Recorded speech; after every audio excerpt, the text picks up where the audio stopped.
My friend whom I loved so dear, who with me went through every danger.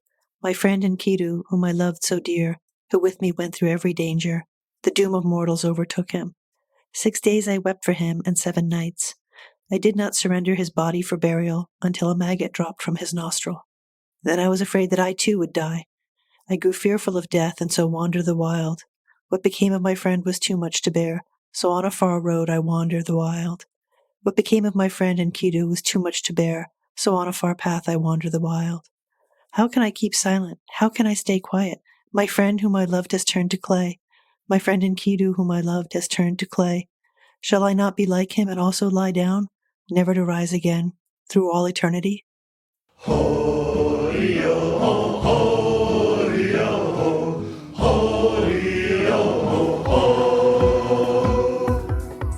Hello and welcome once again to the Spouter-Inn. I'm Chris. And I'm Suzanne. And this time we are looking at the Epic of Gilgamesh. It's what you would call a foundational text. It is, and I think that aspect of it, that this is a foundational text, that it is one of the oldest pieces of literature we have, is one of the reasons why people tend to read it. Yeah, because if you want to tell a story about how literature progresses over time, it's a good starting point. It's not the only one, but it's a good starting point. Yeah, because not only is it very old, but it's also very compelling. It tells a story about two dudes who are real into each other and the adventures they have and how one of them dies and the other one gets real sad about it and goes on a big epic journey about that.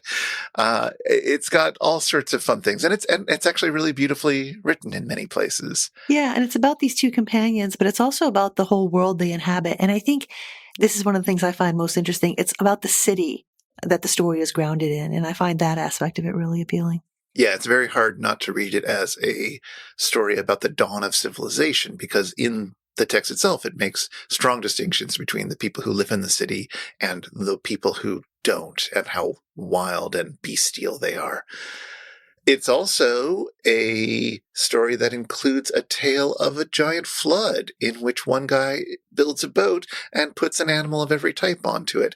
And so when this text was rediscovered in the 19th century, boy, did that get people's attention. Oh, yeah. This was a huge focus in the earliest generations of scholarship about the text.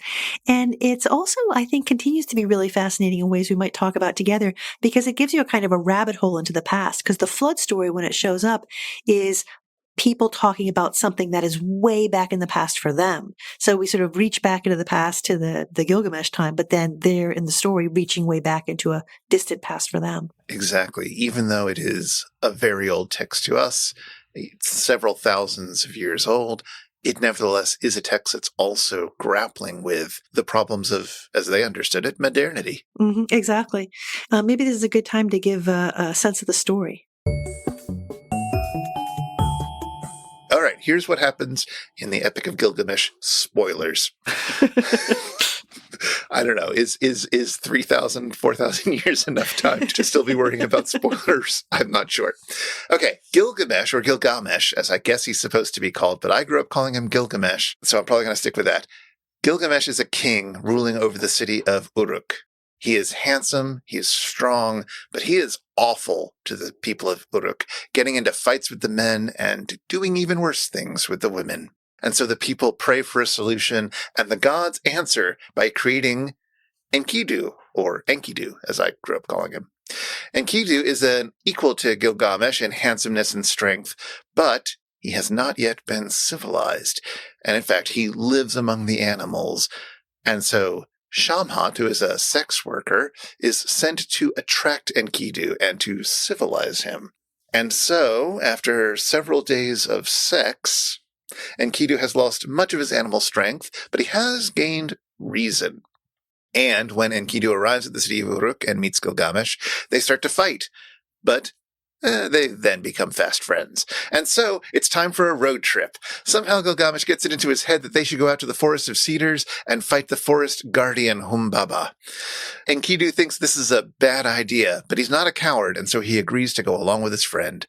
When they finally arrive and fight, turns out Humbaba knew Enkidu before he got all cityfied, and he begs Enkidu to intercede and asks Gilgamesh to spare him, but Enkidu tells him to finish Humbaba off quickly because the gods will want revenge. So he does. And once they're back in Uruk, the goddess Ishtar takes a fancy to Gilgamesh and asks him to marry her. But he recites a whole litany of her ex-lovers and the terrible things she did to them, and he turns her down.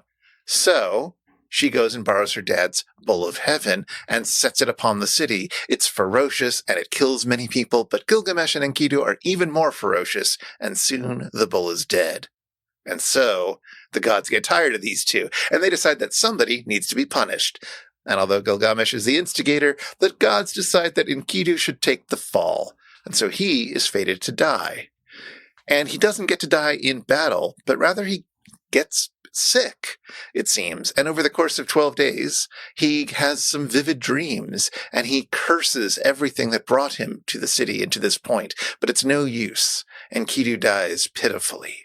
Gilgamesh holds a great funeral for Enkidu, and then he needs to take a walk and have a think, because now he has seen his own mortality in Enkidu's. And so he seeks out the one person who might know how death could be avoided, his ancestor, Utnapishtim, the survivor of the Great Flood. The journey is difficult, but eventually he reaches Utnapishtim, who tries to explain death to Gilgamesh. Gilgamesh wants to know how Utnapishtim gained immortality, and so he tells him the story of the Great Flood. How he was told by a god to build a big boat and put an example of every type of creature on it, so they might survive, while every other living thing perished. And for doing that, the gods granted him immortality. Gilgamesh wants immortality, so Utnapishtim suggests he tries staying awake for a week, which Gilgamesh fails at doing. And so he goes home, and on his way back, he finds this coral under the sea that grants youth to the old, but then a serpent manages to steal it from him, and so Gilgamesh declares that the entire trip has been a waste of time and returns home to Uruk. The end. I mean, one of the things that's really neat about it is the circularity of this story. Like, a lot of stuff happens, right? But we start at the city and we end in the city, and that kind of symmetry is, I think, really powerful. What's your favorite part? Oh, I just love Enkidu. He's just adorable. He is wild. Did you have a favorite part? Well, you will not be surprised that my favorite part is the lists and the numbers. Yeah, those were also fun. This is something I hope we'll talk about. There's this incredible fascination with number, which I find really, really absorbing in the ways in which it shapes people's experience. And so that might be something we talk about a little bit later. Well, before we do you want to tell us a little bit about where this interesting story and poem came from? Yeah, let me give a little bit of a sense of it.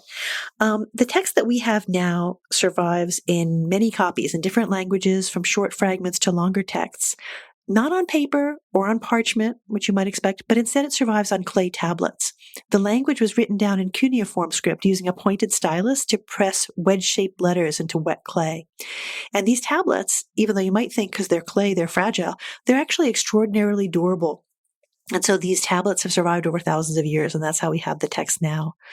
Cuneiform stopped being used as a means of writing over 2,000 years ago, and the ability to read the cuneiform script written on those tablets was also lost until about 150 years ago. And so that creates a really interesting dynamic around the reception of this text. Even though Gilgamesh only survives in one script format, cuneiform, it survives in multiple languages. And I'm just going to briefly mention what they are without going down that rabbit hole too far. The most important languages for Gilgamesh are Sumerian and Akkadian.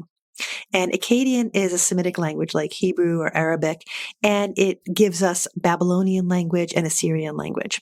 Anyway, so that Akkadian Semitic language is the main way that we get the text of Gilgamesh. But there's also a version that survives in Sumerian, which is what they call a linguistic isolate. That is, a language is not related to any of the other languages around it. So clearly this is a story that's circulating in multiple languages and multiple communities in this Middle Eastern region, Mesopotamia, what's modern Iraq. And there must have been oral versions of this story circulating for a long time before it was written down, thousands of years ago. It's hard to say exactly how many thousands of years. The version we have now is something over 2,000 years old, and it was redacted at a particular point in the progress of the text. But there's bits and pieces of the text that are probably closer to 4,000 years old. So we know a lot, and yet in some ways we know very little about the exact circumstances of its emergence. A lot of times Gilgamesh gets described as an epic, and maybe we might want to talk about that genre and whether that's a useful category to put it in. And it is useful maybe to think about it as epic in order to put it up against other texts that we've read and talked about.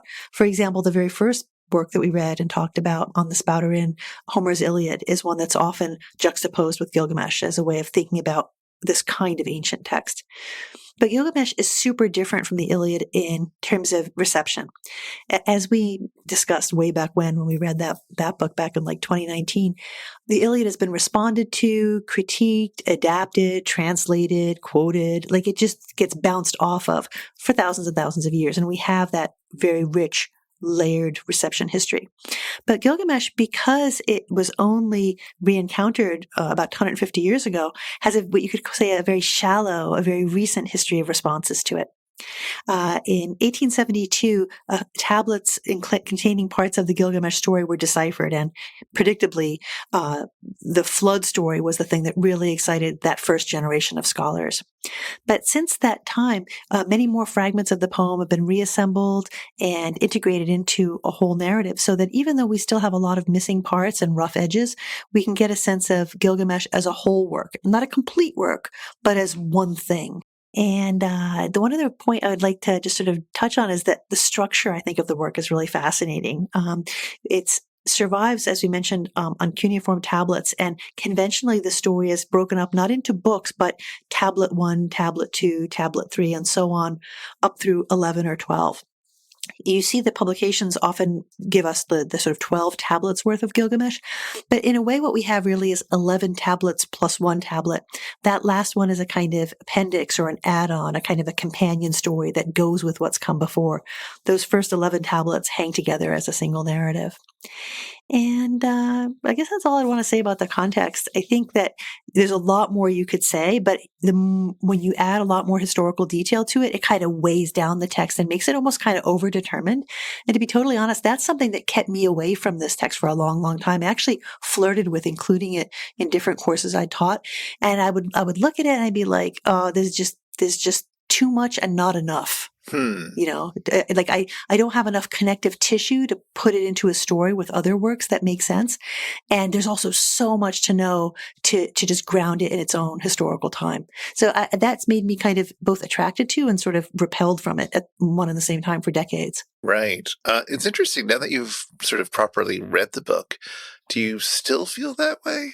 I still feel like I feel like I see it in this like kind of almost binocular way, like these like with two different perspectives. And one is, this is a text in order to grapple with, you really need to have a sense of the historical background. You need to have some sense of the language, at least enough to engage meaningfully with one of the very literal, very scholarly translations that are out there in order to kind of really grapple with what we have there historically and link it up with other ancient narratives. So whether that's Homer's Iliad or biblical books, especially Genesis, but not only Genesis.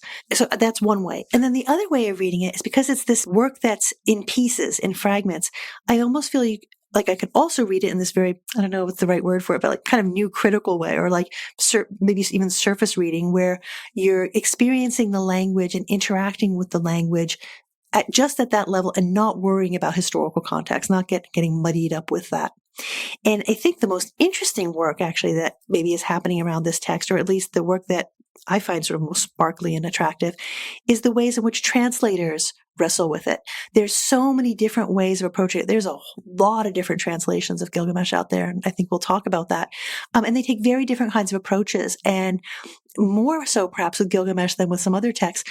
I really think you can make an argument for a lot of different kinds of approaches to translation here. Like you can see it from a number of different vantage points. And that's always true of literary texts, but I think it's true to the 10th degree with Gilgamesh. I agree with that. Although I feel like there's a lot to be gained by reading translations that are less invested with some of the historicity.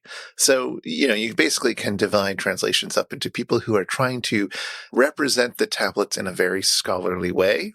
The current translation that Penguin Classics put out by Andrew George is like this, where the text is obsessed with telling you, okay, we're missing this part of the tablet, but I'm borrowing it from this other tablet. I'm going to put brackets around each of the words that aren't on the tablet I'm literally doing. And so it's going to be a very busy text that's hard to read, but you'll know exactly where every word I say comes from.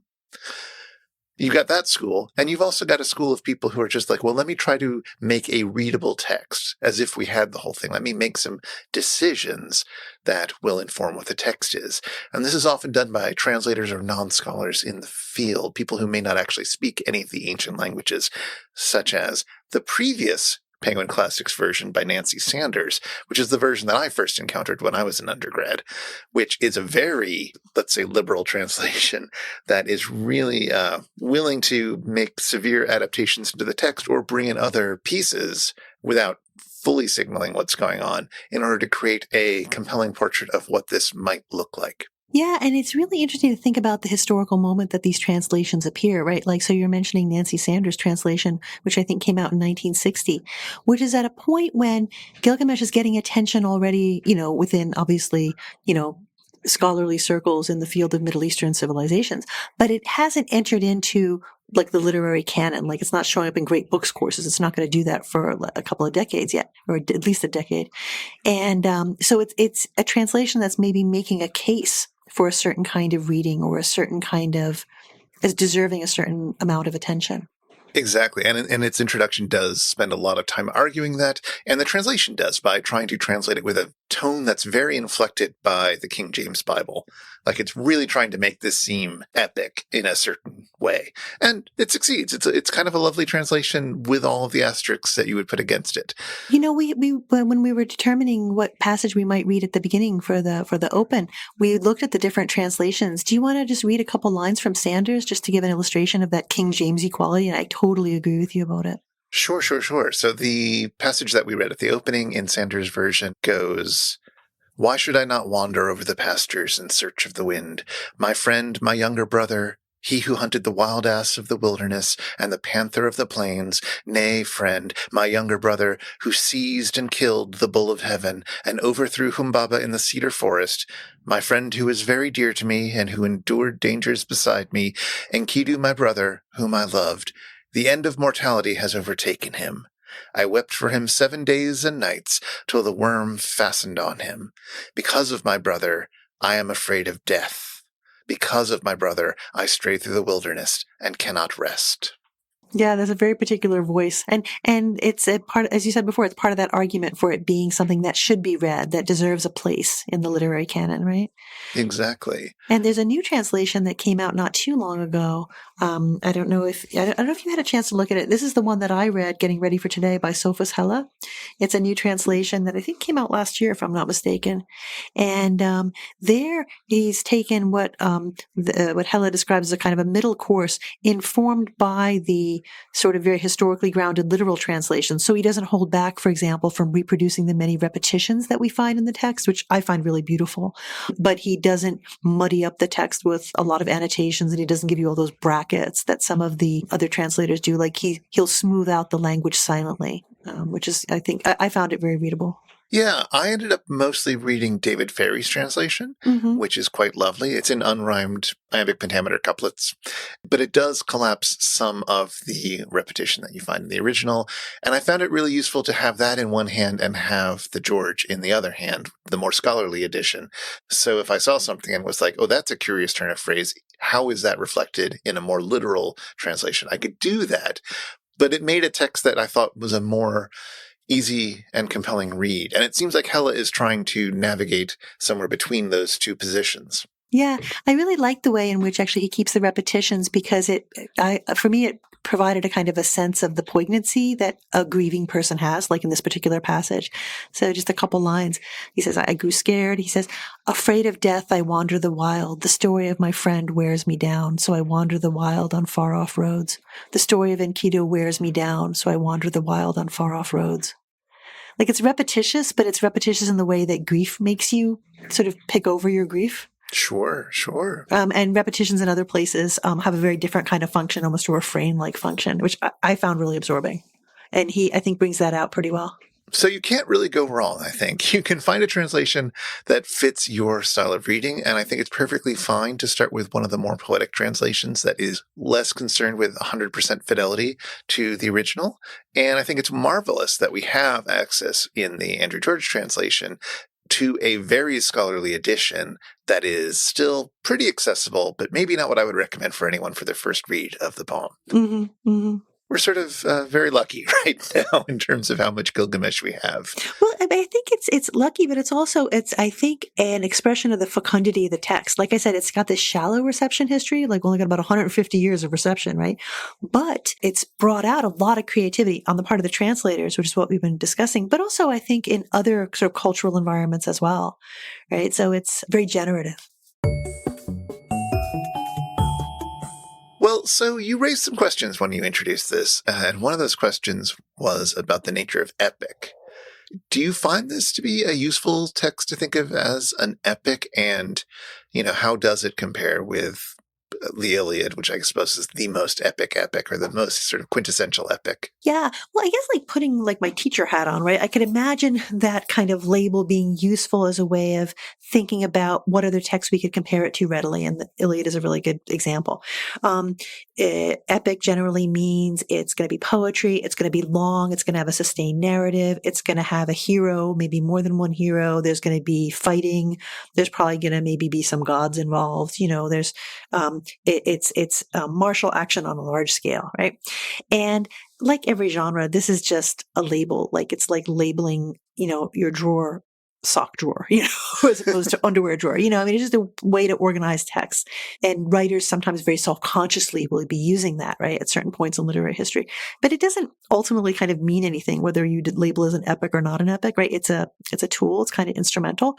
So if it helps you to think about its relationship to other ancient texts, and the Iliad is a good one, that can be useful. But it's also, doing things that in some ways really resemble, I don't know if creation literature is the right way to describe it. Like I'm thinking of Genesis in particular, not just because of the flood story, but this quality of repetition, this preoccupation with number that I mentioned earlier, which has a certain flavor in Gilgamesh, but you see show up also in the last chapters of Genesis when they're describing the making of the Ark of the Covenant and stuff like that, and the temple grounds. There's a real preoccupation with measurement, so there's qualities that are not necessarily particularly epic, but you can use to relate Gilgamesh to other ancient literature. So that's a really waffly answer. I'm like, yeah, epic can be useful, but it is not an answer, I don't think. Well, sure. I mean, what does epic mean, I suppose, is the crux of the problem. But I do find that it is useful in terms of setting expectations when you go in to read it, at least for the first time. Yeah. And I think it's really interesting. We talked a lot in our episode on the Iliad, so many years ago, about the unexpectedly personal nature of this giant story of, legendary warrior men and the gods that intervene in their fight and so forth. There was a great intimacy. Yes, and we find that here too, right? This is a story of larger-than-life figures, of figures who, if they had some historical reality as people, have been told and retold and made more and more grand and stand in for forces beyond what any individual person can, right? They've become legendary. They are also, Gilgamesh is descended from a god, is 2/3 god, he's described as, which is marvelous. Yeah, And the gods intervene in the story, and yet you have all of these incredibly tender and personal moments between characters as well. As Enkidu is sick and feverish and having a series of dreams, and Gilgamesh is attending to him. You have all the specificities of how they interact in this incredibly intimate scale. And it's that marriage of the two that I think is one of the most compelling things about the story, about the poem. Absolutely. Yeah. You get this weird contrast between moments where they're being big and epic and, warrior men, like when they confront the bull of heaven. So Enkidu talks to Gilgamesh. This is near the end of tablet 6. He says, I'll sneak up behind the bull and grab the tuft of its tail. With my foot on its hock, I'll hold it. Then you, like a butcher, brave and deft, thrust in your sword between neck, horns, and spine. Enkidu sneaked up behind the bull and grabbed the tuft of its tail. And then Gilgamesh, like a butcher, thrust in his sword, right? So they're doing all this kind of stuff. But this brings them together. That passage closes saying that after they killed the bull of heaven, they cut out its heart and gave it to the sun god. They stepped back and bowed before Shamash. Then the two of them sat down together. And that the two of them sat down together is a great moment, right? Because it's capturing that intimacy that emerges from this warrior relationship that they have. They're almost like two halves of a whole in their most intimate. And therefore, you also got these very, very tender moments like what you were describing. So at a certain point in Tablet 4, Enkidu prepares the place for Gilgamesh to have his prophetic dreams. Enkidu built him a house for the dream god with a windbreak against the storm. He had Gilgamesh lie in a circle of sacred flower, while Enkidu slept like a snare in the doorway. And then there's just cycle after cycle of dream. And then this description of the two of them, Enkidu building the house, Gilgamesh lying in the circle of sacred flower, Enkidu sleeping in the doorway like a snare or a trap. And I don't know if that's intimate in a conventional way, but for some reason it struck me as incredibly intimate. Gilgamesh is in this vulnerable kind of position, waiting for a revelation, waiting for a dream that's going to guide him. He's in this kind of sacred space they've made out of flower in a circle form. And Enkidu makes the house and sleeps in the doorway, like a protective animal might do for you, like a dog might guard your door, but also like a beloved person would do, protecting another, whether it was a parent and a child, or a sibling and a sibling, or a lover and a beloved. I mean, that house image strikes me as intimate in a very particular kind of way, a very powerful kind of way. Yeah, absolutely. And is part of a whole series of descriptions of both Gilgamesh and Enkidu that really, suggests that it's really easy to ship them. Let's just put it that way. Oh, well, I mean, but the text invites this, right? Like, this is the thing. Like, I think we'll want to talk a little bit about their individual characters, but just continuing with their pairing, their relationship. We're invited to understand it in a number of different ways. It's clearly an incredibly intimate relationship. They're a couple. There's no question about that. And the question is, how do we understand the couple, right? And I don't think that, how can I put it? I don't think there's one simple answer to that. It's tempting to compare them to Achilles and Patroclus in the Iliad, but I think they're quite different from that in the sort of junior-senior relationship of Achilles and Patroclus is very it's a bit overdetermined in the Iliad. Like, you really understand how they're situated in that relationship. Whereas Gilgamesh and Enkidu, it seems a little bit more complex. At certain moments, it seems it's explicitly described as a brother relationship.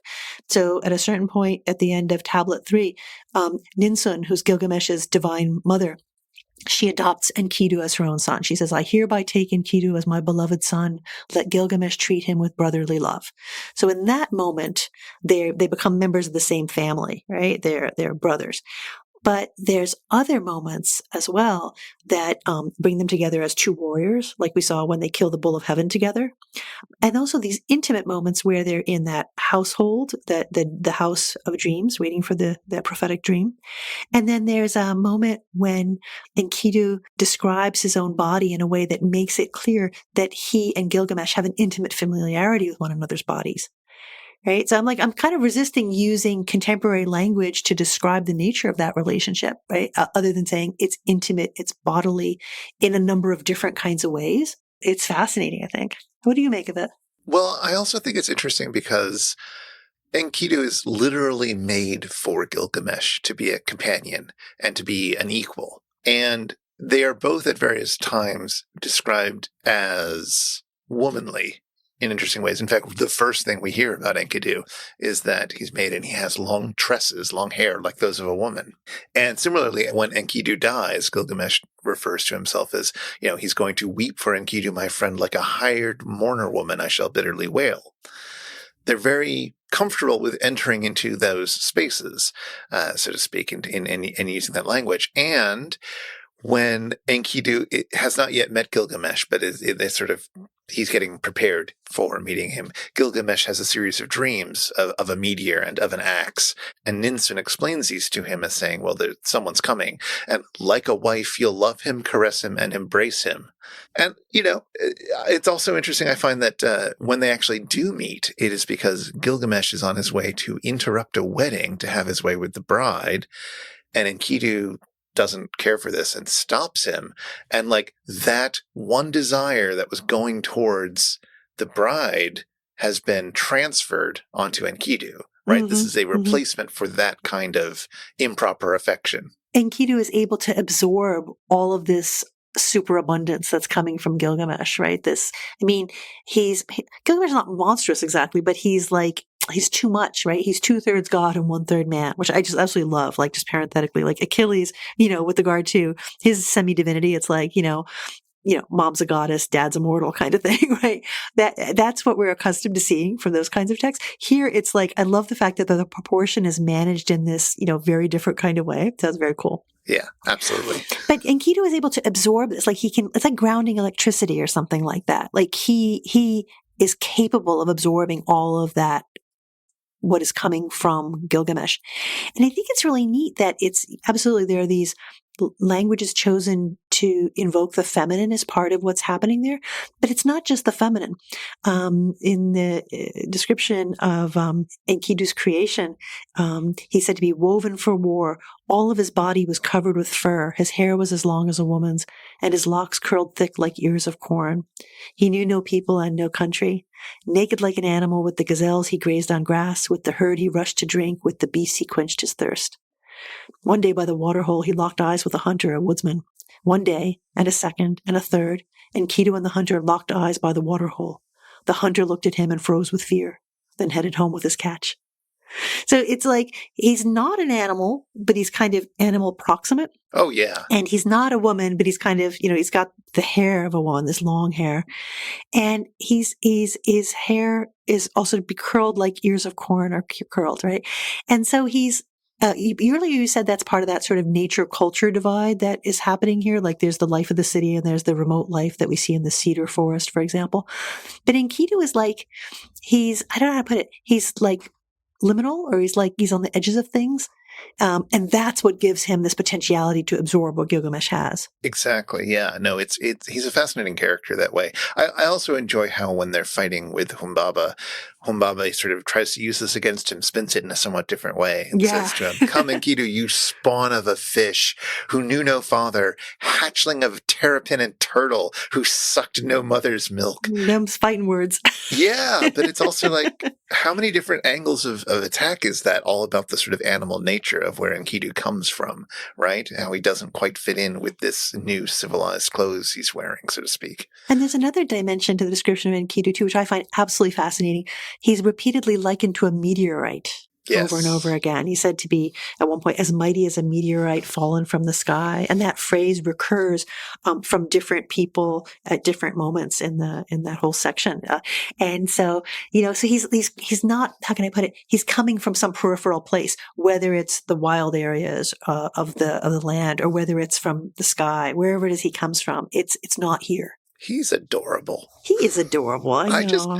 I've always, even when I first read it, I always thought Enkidu is just great. What can I say? The other thing I wanted to say about something that you said a little bit earlier was, you quoted when Gilgamesh's mom, Ninsun, adopts Enkidu and refers to him as, my beloved son, let Gilgamesh treat him with brotherly love.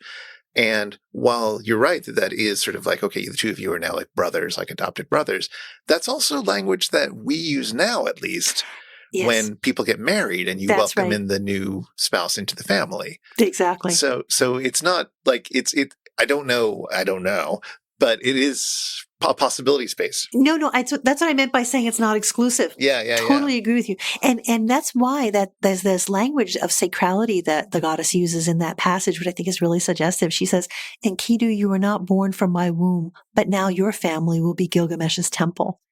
And again, that's it's not, I don't know if it's marital language specifically, but it has that kind of quality to it. Like they're going to have one house, as it were, right? And therefore that dream house that I mentioned a little earlier is a beautiful expression of this intimacy that they've entered into with one another. Yeah, in the George translation, that's also really interesting because the line is, "O mighty Enkidu, you are not sprung from my womb, but henceforth your brood will belong with the votaries of Gilgamesh, the priestesses, the hierodules, and the women of the temple."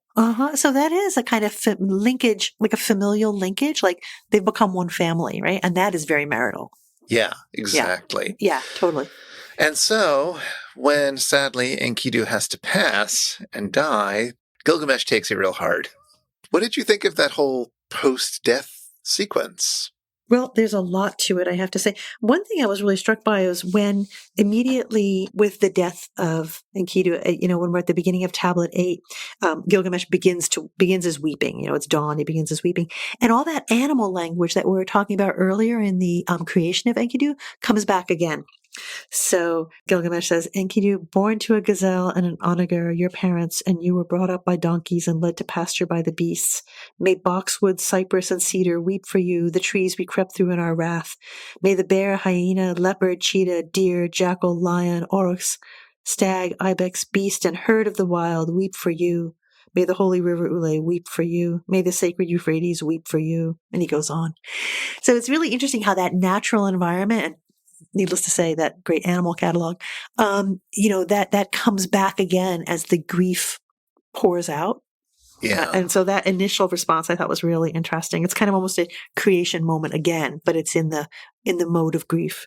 Yeah, the list of people and creatures, I guess, who he calls upon to mourn for Enkidu starts with these natural things, these trees, and then the animals, and then, the rivers, and then we get into the people of the city who should also mourn. So this list also shows this passage from nature into civilization. That's right. Which is a nice little formal move. Yeah, and then he moves into this kind of, I don't know what to call it, embodied mourning that involves sacrifice as well. So he lays out the body. He says, I will lay you on a mighty bed. I will lay you on a bed of glory. You will sit at ease by my left hand while the lords of the underworld kiss your feet. And then he goes to the treasury and breaks the seal, surveys the jewelry, obsidian, carnelian, lapis lazuli, alabaster. And then there's a lovely description. It's fragmentary, but it's very beautiful, of all the things he gave his friend. He gave his friend golden, and then there's lost parts of the tablet, right? So we just see the repeated refrain. He gave his friend golden, and then there's all these things that must be listed. The parts where we have the tablet again, pounds of ivory. He gave his friend something with a golden handle, and it goes on. So there's this incredible abundance of gold and ivory and carnelian and so on, and then slaughtered animals that are all heaped up. And these are in memory of Enkidu, but they're gifts to the underworld lords. So there's a whole list then of the gods of the underworld that are being propitiated. So there's a very strong sense of kind of ritual, all the things that must be done, like the funeral things, like what we see with Hector's funeral feast in the last book of the Iliad, right? Very similar kind of move. But then Gilgamesh goes out into the world in this kind of wandering, which is impelled by his grief. Yes, although I do want to add one more thing just about the way that gender is playing out with these characters. After he's prepared all these things, he covered like a bride the face of his friend. Like an eagle he circled around him. Like a lioness deprived of her cubs, he paced to and fro, this way and that. It's just like, yep, that's I don't know, that's happening. Yeah, I know. I mean, that's what I mean by emphasizing like intimacy and the passionate nature of their relationship. Like they're a pair, right? Yeah. And then, yes, he goes out into the world looking for his ancestor to learn the secret of eternal life. Yeah, and the teaser for that is kind of neat. When we're at the end of Tablet 8, this is when all the ritual things have been done that we were just describing. Gilgamesh gets an idea. It's the way that Hella's translation puts it. It says, when Gilgamesh heard this, the idea of the river found form in his heart. And the idea of the river, you might be like, well, what is that? It's a thread almost that's going to lead him on this journey, seeking out the river and ultimately guides who could lead him to his ancestor, who's going to be able to give him the answers he wants about immortality. And that's really interesting because you might be like, well, he's really bummed that his beloved is dead. How is immortality going to help him out? Like, how is an eternity without your beloved good in that, in that moment, right? But where that comes from, I think, is the nature of his response to Enkidu's death, which is sorrow for his friend, but also an awareness that this also is going to be his fate. In other words, the sorrow he feels at the loss of his beloved companion is both for Enkidu himself, but it's also this anxiety, I think, about what's going to happen to him. And that's why he goes seeking the river. Yeah, as somebody who had no equal, who had no one who could compare with him, he had never, I think, thought of himself as mortal. Yeah. Well, like that, remember the passage we opened this conversation with? Remember, he says, my friend Enkidu, whom I loved, has turned to clay. Am I not like him? I too will lie down and never get up. Right. And so he now recognizes this in the first person that he's felt some sort of comparability with, right? Some sort of measurability with, who has now died. And so he realizes his own mortality. And yet he is still imbued with the divine from his godly parent. And he also asserts his heritage of an ancestor who was turned into a god, right? Like, this is something that he has access to that most people don't. And so he's going to attempt to see if he can take full advantage of this and escape the fate that his friend had for him, which I find quite interesting. He doesn't get to do. It's so great because, like, you really feel like the story is going in this one direction. Like, he finds, the different people, the innkeeper, the riverman, that lead him to his ancestor. He gets to his ancestor. He gets the whole flood story, all this backstory, this ancient knowledge, and finally this secret that his ancestor imparts to him about how you can achieve the immortality you're looking for, right? So Gilgamesh finds this plant. Maybe it gets translated sometimes as coral. It's clear he has to burrow under water and earth, right? So sand, maybe to get this treasure, right? Then he has this plant, but then you think he's got what he's been looking for. He's right on the threshold of this immortality he seeks. And then what happens? That snake, turns up and steals your beautiful plant, and you're screwed. It happens so fast, too. I know. It's just a few lines later. It's just, he gets it. He's all excited about his big plans. And then, nope, Boom. It's just immediately taken from him. I know. What do you make of that ending? I loved it. It's such a damp squib of an ending. It's such a nothing ending. It's like, you don't get a big fight with a snake or anything. There's nothing like that. It's just, and then there was a snake and it smelled it and it took it and he was sad and he went home. Here's Hella. So they stopped to eat. They pitched camp. Gilgamesh found a pool with cool water. He went down to swim in the pool. A snake smelled the scent of the plant. It slid up in silence. It snatched it away and shed its skin as it slithered back. Then Gilgamesh sat down crying, tears streaming down his cheeks. Like, dude, what happened? Right? It's like you said, it's like boom. And quiet and sneaky. It's not a battle. It's nothing like that. And so the poem ends with this dejected impossibility of immortality. It has no answers for you. It's just, you're going to die. That's what the gods have decreed. Yeah, it does. That's right. But it also has this last turn, which I find also totally enchanting. They finish up with this camp. They're heading back. They make it back to Uruk, to the city. And the last couple of lines of the poem, Gilgamesh says, "Climb the wall of Uruk, Ur-Shanabi. Walk its length, survey the foundation, study the brickwork. There, is it not made of oven-baked bricks? Look, 2,000 acres for the city, 2,000 acres for the orchards, 2,000 acres for the pits of clay, and 1,000 acres for the temple of Ishtar. 7,000 acres is the size of Uruk." And that's the end, right? With this description of the city, which is highly numerical, highly orderly, and it's asking you to see this, right? I mean, that look, the verb there, that's something that Hella puts in, and he talks about it in the introduction, because he also is really struck by this vision of the city, which punctuates the end of the epic, like this description of the city, the acreage of the city that comes at the end and also shows up right at the beginning. And so when he puts in that look, it's a way of kind of making you, be brought up short by the sight of the city walls almost, and by the sight of the city, which I find really neat. I find that really compelling. Yeah, and the city which is going to outlast Gilgamesh and everyone who reads this. Well, turns out no, but from their perspective, absolutely. Well, I guess what I mean is that, in a fragmentary way, in a broken kind of way, that does survive, right? We have sort of archaeological knowledge of these cities, and in particular the oven-baked bricks that get mentioned as they're the bricks that make up the city, right? Bricks made of clay that are baked. But also the tablets that the poem comes to us on are also oven baked, like bricks or slabs of clay, right? So there's this kind of, the city and the poem are both made up, as it were, of bricks of clay, which is kind of cool. And we get, I think, invited to think about that relationship of the baked pieces of clay that make up the city and the baked clay pieces that make up the work. In the opening of the poem, when right after we get that description of the city, 2,000 acres for the city, 2,000 acres for the orchards, 2,000 acres for the pits of clay, 1,000 acres for the temple of Ishtar. Immediately after that, we get this. Now look for the cedarwood box, undo its locks of bronze, open the door to its secrets, take up the tablet of lapis lazuli and read aloud. Read all of that Gilgamesh went through. Read of all his suffering. So it's a lapis lazuli, like a very precious blue stone tablet instead of the real clay tablets we would have. But it's being juxtaposed with the city itself, which I think that's very cool. Yeah, no, both the city and the poetry will outlast. Yeah. In pieces, maybe, right? Yeah, well, they didn't know that. Yeah. Well, yeah. But certainly that's going to be on our mind when we read this 3,000 plus year old piece now.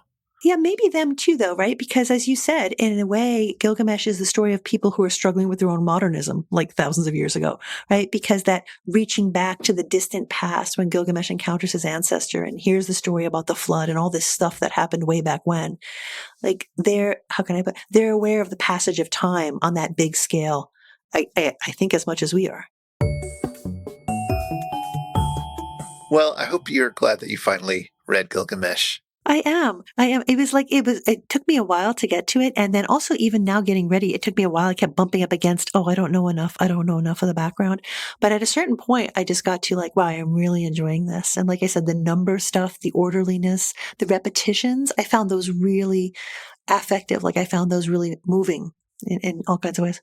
It is a real trick, especially when you're making a podcast like this, right? Where, we're talking about the books that we're reading and we're talking about our reactions to them, but we're also doing a bit of presenting them in their context and trying not to get that wrong. And so wanting to have mastery over Gilgamesh is a lot to ask of somebody. Oh, yeah, like that's a fool's errand. Right, exactly. And so you're never going to quite reach up to it. I mean, even this Penguin Classics Andrew George translation comes with a bunch of other related texts, which I, poked my nose into a little bit, but I wasn't going to try to read and prepare them for all of this. There's more out there to explore. They look very promising. There's a whole family of Gilgamesh and Enkidu stories, including the story that's on the 12th tablet, in which Enkidu goes into the underworld to pick up something for Gilgamesh and gets stuck there. And we get a description of what the underworld is like, which is always a fun thing. Which I loved. Like, I know we don't have time to talk about it in detail, but I love thinking about that against other stories of the underworld that I was familiar with from especially Greek and Roman literature, or I should say Latin and Greek literature. So that was really cool to find that there. And then I'm sure you'd find it in a lot of other literatures as well, maybe in, for example, Egyptian literature. Absolutely. But I think there's a lot to enjoy just reading it as a casual, as they say. I think there's a lot that's compelling about it, even if you don't approach it trying to gain mastery over it. So I'm glad you were able to get through it. I think the other interesting thing that we've talked about this before is going back to texts and sort of how you read it changing over time. Because as I said, this is a text I read when I was young as an undergrad in one translation and didn't pick up again until a few years ago when I was going to be talking about it for another podcast and picked up the new George translation because I knew that more bits of the tablets had been found and was shocked to discover how radically different it was from the Nancy Sanders version. And I sort of panicked and just reread the Nancy Sanders version and went with that. I'm glad that I spent a little time trying to, piece together various translations for this episode. But also, it's interesting because, of course, the different parts of the poem hit me differently now. I remember finding all of the post-death of Enkidu stuff really boring the first time through. And I found it a lot more interesting on this time through, I don't know, maybe my thoughts on nature of mortality have changed as I've gotten a bit older. Yeah, well, no, it makes sense. We're different people in a way when we read at different times, right? And so it makes sense we have that kind of experience. Exactly. But I also carried with it that familiarity with the text where we've talked about if you go back to a book you know a lot, you might skip over certain passages and focus on the passages that you like. And so I found myself sort of rushing past certain parts of the text and really digging deep into other parts of the text that I enjoyed. So like the journey from Uruk to see Utnapishtim, it's a really long and involved sequence involving him going through monsters and meeting guides and repeating the same text over and over again. And I sort of skimmed through it really quickly when I was reading it this time, and then sort of stopped and went back and read it again because I sort of realized, wait, that was actually much stranger and more interesting than I recognized. What's happening there? Uh-huh. So I don't know, the nature of becoming familiar and then becoming unfamiliar with the text again and again as you read it, especially if you read it in multiple translations. I felt it really playing out even more than usual when I was rereading Gilgamesh. No, I think that is an incredibly important point, right? Like, I think sometimes people feel about books we read, and especially if you're reading like quote unquote great books, like books that have, I don't know, a lot of aura attached to them one way or the other. It's like you read it and now you've read it and that's it. You know what I mean? Like, it's almost like a transactional kind of experience. Right. But this other way of reading where it can be you dip in, you dip out, maybe you read the whole thing, maybe you read some parts, you read it at this point when you were a teenager, you read it another time, or at least part of it when you were at another stage of life. Like that brings out for you both how you change and therefore the book looks different, but also how the book itself has all these different faces. And that's just a really neat thing to encounter.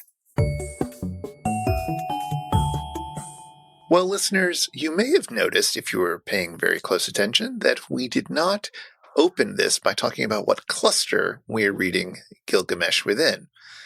Although Suzanne and I have talked for a long time about doing a cluster on sad boys in literature, and Gilgamesh absolutely would have counted for that cluster. 100%. But we're doing something a little bit different in 2023. Over the 10 months between February and November, we're going to be looking at works from different periods in literature. We've looked at a lot of topics. We've had a good sampling of literature that's very old and very new. And we've, put 60 odd episodes of that under our belts. And we thought now we would do a little walk through literary history, just idly gleaning here and there. But that's why we started with this very, very old piece of literature. Yeah, I really like this approach because it's not like these are the 10 books one should read, but rather like when you think about stones in a stream, you step on one and then you step on the one that's sort of, a little ways away, but not too far, right? It's like a path that kind of emerges organically. And so I think that with these books that we're going to read over the next months, we'll have that kind of, surprising, organic kind of path across the river. Yeah, that I think is the idea, that we're just going to see what we see. We're not trying to programmatically pick 10 related books or anything, which is why the next book that we're going to be reading is from a little bit later than Gilgamesh. There's sort of a big gap, I suppose, but we're going to be returning to ancient Greece by looking at Sophocles' play Antigone. Yeah, I'm looking forward to this because I read it long ago. Like I was literally a teenager. I read this, not in the translation that we'll be reading next time, which I think will be Anne Carson's translation. It was another, like probably Penguin Classics kind of one. But it will be really fun to have that experience of going back in time, but also being in a very much a present moment. Yes, we'll be reading specifically the Anne Carson version, though, maybe we'll have endless books of different translations next to us by the end of it. Who knows? But I have not read this in a good long while, and I am looking forward to revisiting it. So we've picked out most of the books that we're going to be looking at this year, at least in pencil, and we will put a link to those, but some of you might want to not be spoiled. You might want to take it one at a time. I don't know. It seems like fun to me. So we're not going to tell you on the podcast every book that we're going to be doing this year, but if you want to know and you want to send us an email arguing that we should look at something else, good luck. But we'll have that available in the show notes. But until then, if you'd like to get in touch with us, you can email us at spouter@megaphonic.fm, or we're on Twitter still at The Spouter. We'd love to hear from you. Show notes with links for things that we've mentioned in this episode will be at megaphonic.fm/spouter/65, and The Spouter-Inn is one of the fancy little podcasts over at Megaphonic FM. So until next time, see you again at the Spouter-Inn.